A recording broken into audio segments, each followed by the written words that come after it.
Coming up on 6 Minutes After the Hour, new for you this morning, keeping you connected to the rebuild in our communities after such a tough hurricane season. Homes are being lifted out of flood-prone areas. Yeah, and while home lifting isn't anything new, it's becoming more common in the Tampa Bay area due to the risk of flooding. 10 Tampa Bay's Jenny Dean joining us live from Treasure Island this morning, where the city is trying to make it easier for residents to lift their homes by waiving permit fees. Yeah, removing the red tape. Jenny, permitting has become a real issue since there's such a high demand right now for lifting these homes.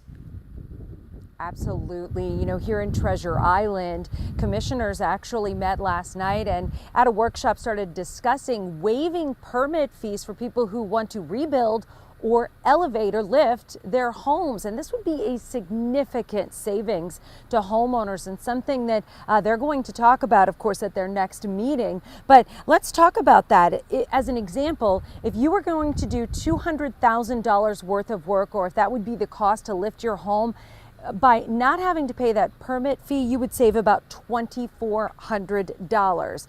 Now, commissioners agreed that they're going to go ahead and put it on the agenda for their next commission meeting, which is in about 2 weeks. Now, I've been following the process of a St. Petersburg woman who is lifting her home, and what she experienced, that the process of getting the permit was almost as difficult as lifting the home itself.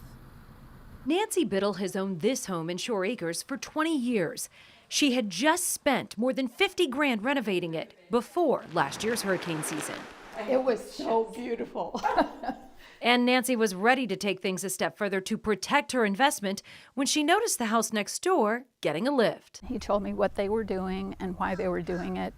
And this house that I can't rent, can't sell, needs a solution. And this sounds like a solution to me. So I contracted with them. This house will be lifted. Albert Jazwan and Jeff Trosclair own JAS Construction, and they had everything ready to go to lift Nancy's home last spring. All they needed was a permit. Permit process is, used to be 30 days. Now it's around 60 days before we hear back from them, sometimes more than that, just because of the demand that we have right now with all the storms. Nancy's home was even more complicated. It was built back in the 50s and grandfathered into the older setback requirements. So when she wanted to lift this home as is on the exact same spot, they had to take the extra step of requesting a variance. That's usually about a 3-month process. So a variance request process can be up to 3 to 6 months, depending upon if you have to go to a public hearing.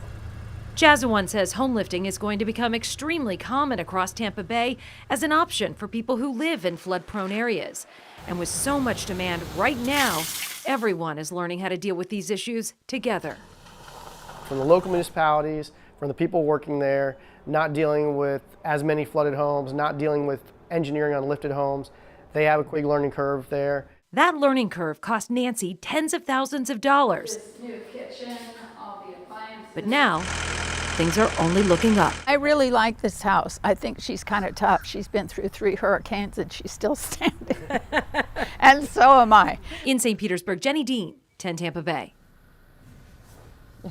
You know, and in just the last couple of weeks, they finally got Nancy's home lifted up off the ground. It will eventually be 12 feet in the air. Then they will put a garage at the bottom and some decking and stairs up to the main level. And this hurricane season, Nancy's home will be safe. Caitlin? Yeah, I like Nancy's sense of humor as well. But Jenny, so many others are in her shoes right now and considering lifting their homes too. And you think about that process, the months included there that just drags the whole process out for people. So what are they doing to streamline the permitting so that homeowners don't risk more delays? Yeah, you know, this is a question a lot of people are asking because house lifting is pretty new to the Tampa Bay area. So it's kind of caught a lot of people off guard, a lot of the city and county leaders. So they're really looking at this process now. And you have to look, though, each county, each municipality has to make their own decisions, has to have their own permitting process, which is why Treasure Island discussed it last night for people who live here in Treasure Island. So it is something they're considering. As a matter of fact, the Pinellas County Commission actually had Jazwan Construction, Albert and Jeff, who you just saw in that story, had them come and meet with them so they could explain the house lifting process and actually help them streamline this permitting process in the future. Live in Treasure Island, Jenny Dean, 10 Tampa Bay.